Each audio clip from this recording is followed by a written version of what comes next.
Hello everyone, मैं doctor Monika Garg. आज की वीडियो में हम MA previous history paper 3rd B के बारे में बातचीत करेंगे। आज का हमारा विषय है इल्तुतमिश की सफलता के कारण।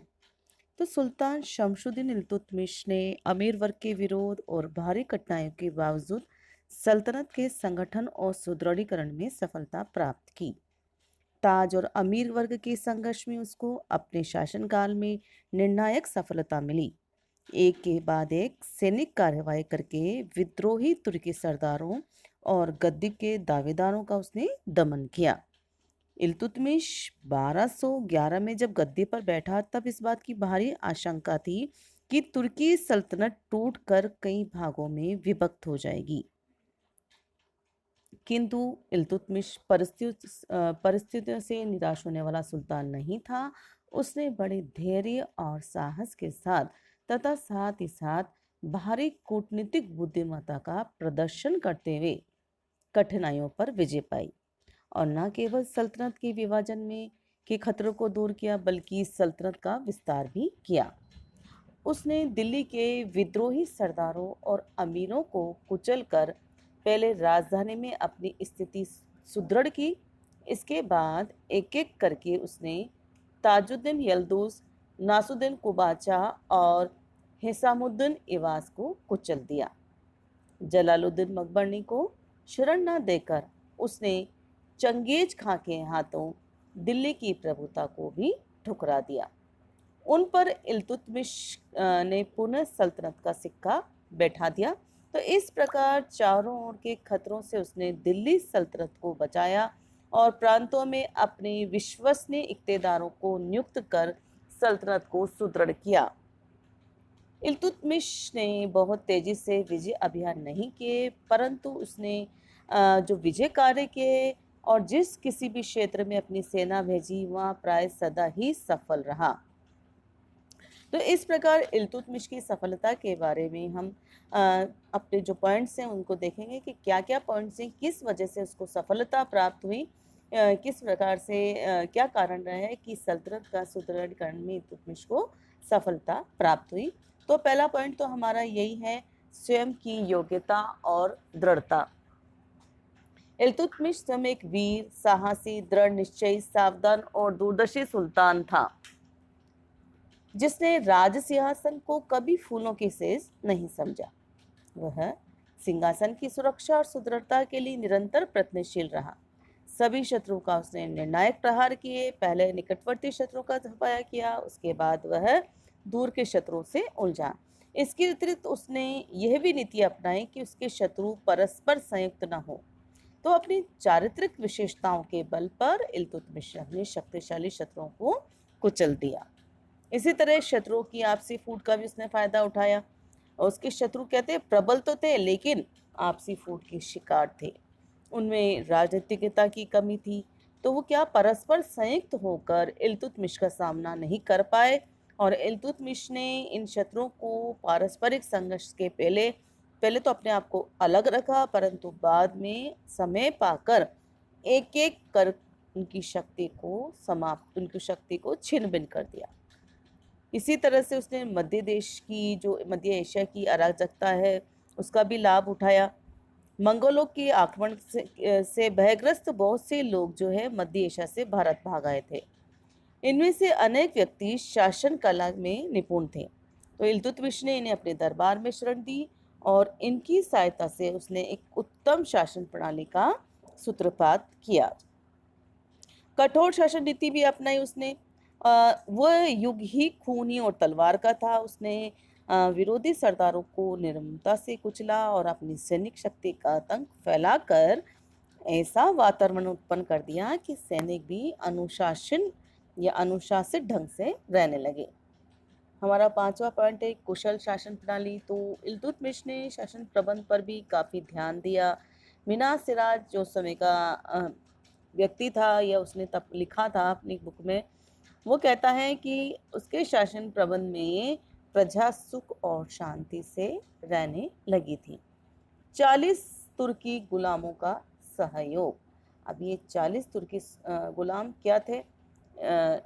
इल्तुतमिश ने अपनी शक्ति में वृद्धि करने के लिए 40 गुलामों का एक दल का निर्माण किया और जो ऊंचे जितने भी पद थे उन्हीं लोगों को दिए। ये गुलाम उसके प्रति स्वामी भक्त थे और संकट काल में भी उन्होंने उसे धोखा नहीं दिया। तो इन 40 गुलामों के बल पर इल्तुतमिश को सुल्तान पद की प्रतिष्ठा को सर्वोपरि बनाए रखने और अन्य राज्यों को विजय करने में सफलता प्राप्त हुई। इसी तरह से उसने खलीफा पर भी खलीफा से भी मान्यता प्राप्त कर ली थी। हमने पहले वाले वीडियो में भी देखा था इसको। जो मुस्लिम जगत का जो सर्वोच्च अधिकारी होता था ना, उसको खलीफा कहते थे।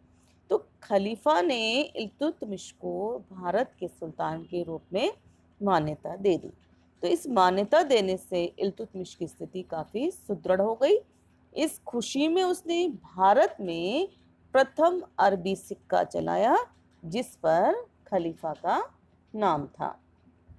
तो हम क्या कह सकते हैं कि इल्तुतमिश दिल्ली सल्तनत का वास्तविक संस्थापक था। ये पॉइंट्स अब दोबारा मैं रिपीट कर रही हूँ।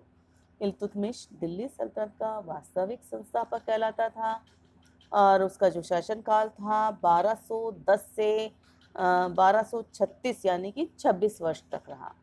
वह कुतुबुद्दीन ऐबक का दामाद था, साथ ही साथ उसका गुलाम था। यह कह सकते हैं गुलाम के साथ साथ उसका दामाद भी था। दिल्ली का सुल्तान बनने से पहले वह बदायूं का सूबेदार था। उसका पूरा नाम शम्सुद्दीन इल्तुतमिश था और इसके माता पिता मध्य एशिया के इल्बारी कबीले के तुर्क थे। दिल्ली को उसने अपनी राजधानी बनाया था। यह दिल्ली सल्तनत का पहला शासक था जिसने दिल्ली को अपनी राजधानी बनाया।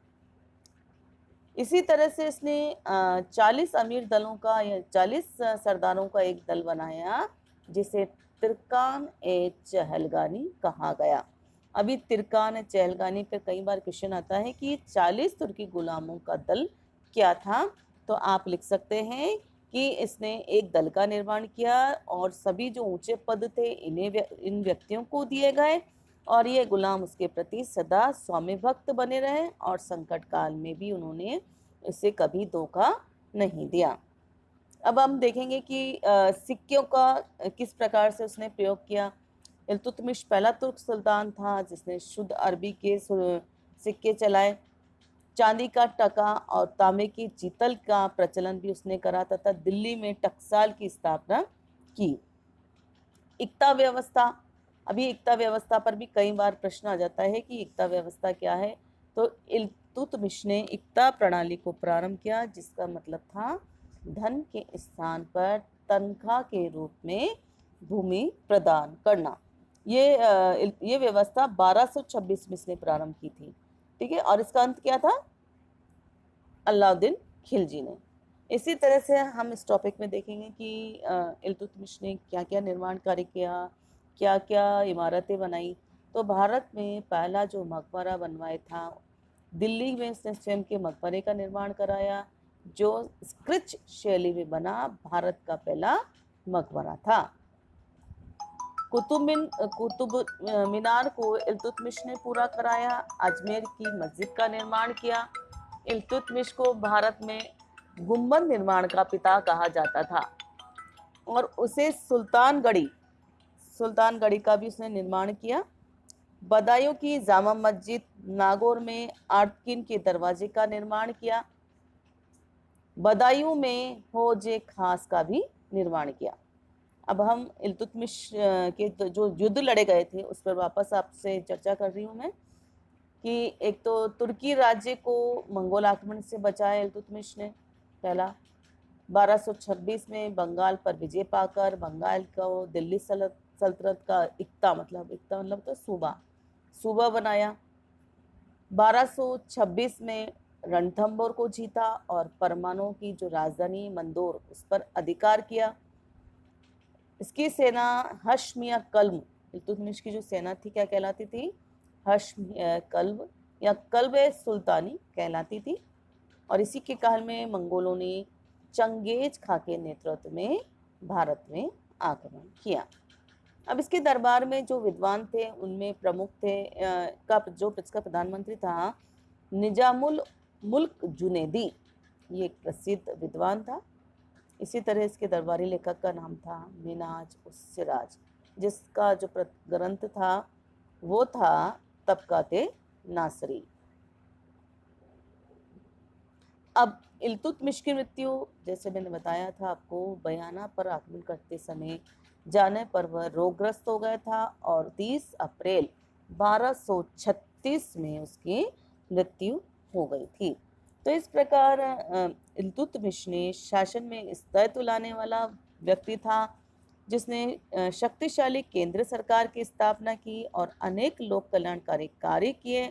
वह न्यायप्रिय भी था। कहा जाता है कि उसके राज्य महल के बाहर कई घंटे जो बजाने घंटे होते ना, लगाए हुए थे, और कोई भी फरियादी इन घंटों को बजाकर सुल्तान के सामने अपनी फरियाद पेश करता था और घंटा बजते ही इल्तुतमिश फरियाद सुनने के लिए आ जाता था।